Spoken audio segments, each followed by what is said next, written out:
Hello everybody, welcome to the channel and another instalment of Jono's Graveyard Jaunts. If you are enjoying the content of the channel so far, can I please ask you to like and subscribe so we can jointly venture further afield to ever more interesting places. Excuse me. Thank you for your support. Today we're going to be talking about a very interesting man who was born and bred in Leicester and who actually became Leicester's first private detective. And that man was a man by the name of Francis, Tanky in inverted commas, Smith.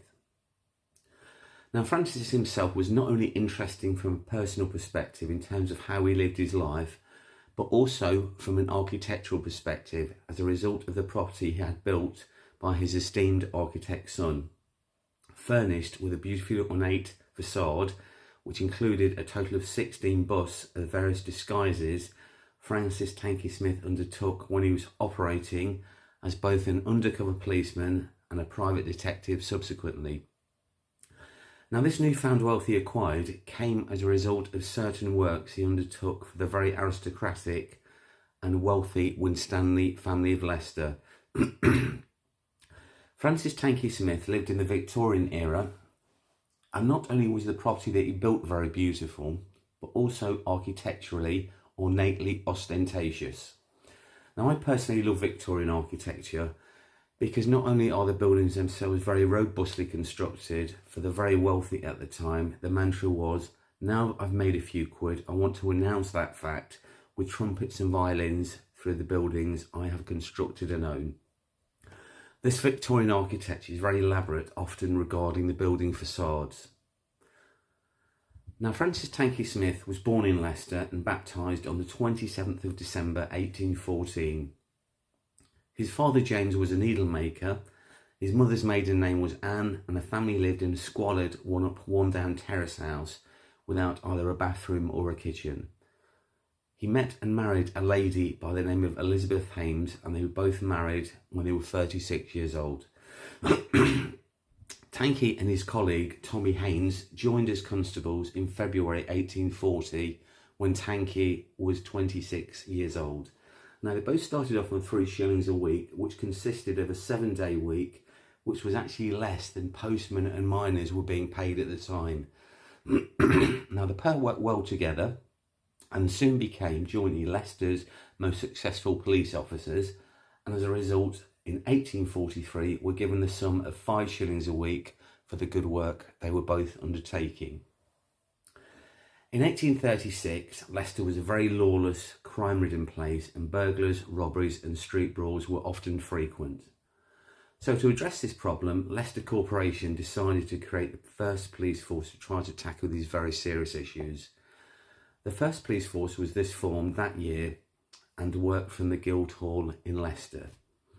Now the Guildhall is actually Leicester's oldest civic building and dates from 1390.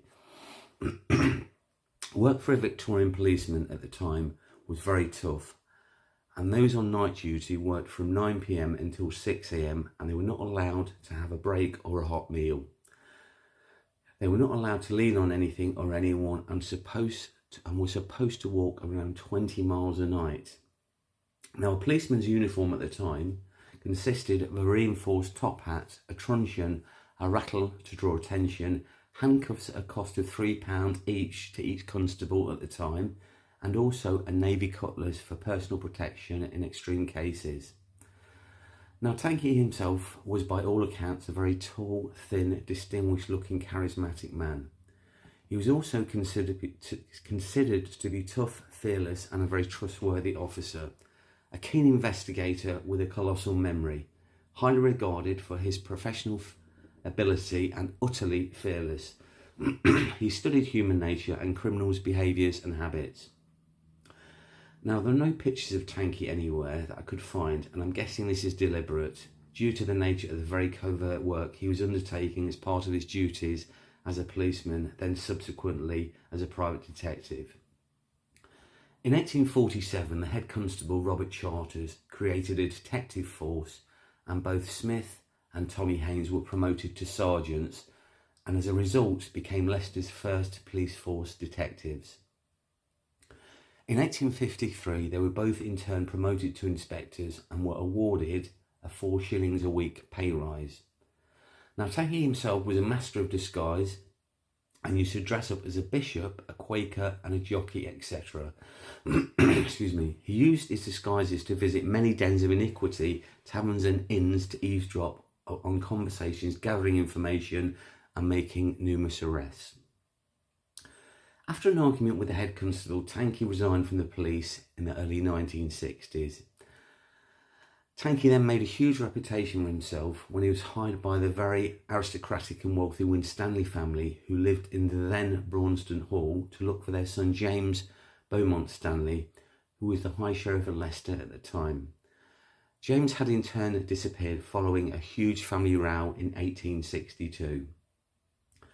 After undertaking his investigation, the trail led Tanky to a place in Germany where James's body had been recovered from the Moselle River after falling from a ferry and drowning. The body was identified as that of James Winstanley that year due to the cold cufflinks he was wearing at the time. Tanky then got special permission to have the body exhumed so it could be identified as that of James Winstanley. Tanky in turn was rewarded lavishly for his efforts by the Winstanley family, and instead of being offered the publicised reward of £10, he was offered £1,000, which is the equivalent of £126,000 in today's money, so a huge sum. This money in turn enabled Tanky to instruct his famous architect's son to design and build the house known as Top Hat Terrace that obviously Tanky was able to purchase as a result of that reward from the Winstanley family. The property was on 1,100 square yards of land on London Road in Leicester. Tanky in turn built 4 properties on the plot with dual doorways that were built obviously by his son, James the architect.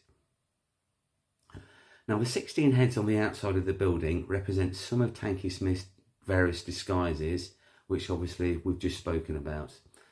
Tanky decided to set himself up as a private detective after his retirement from the force, and he became very, very successful at it.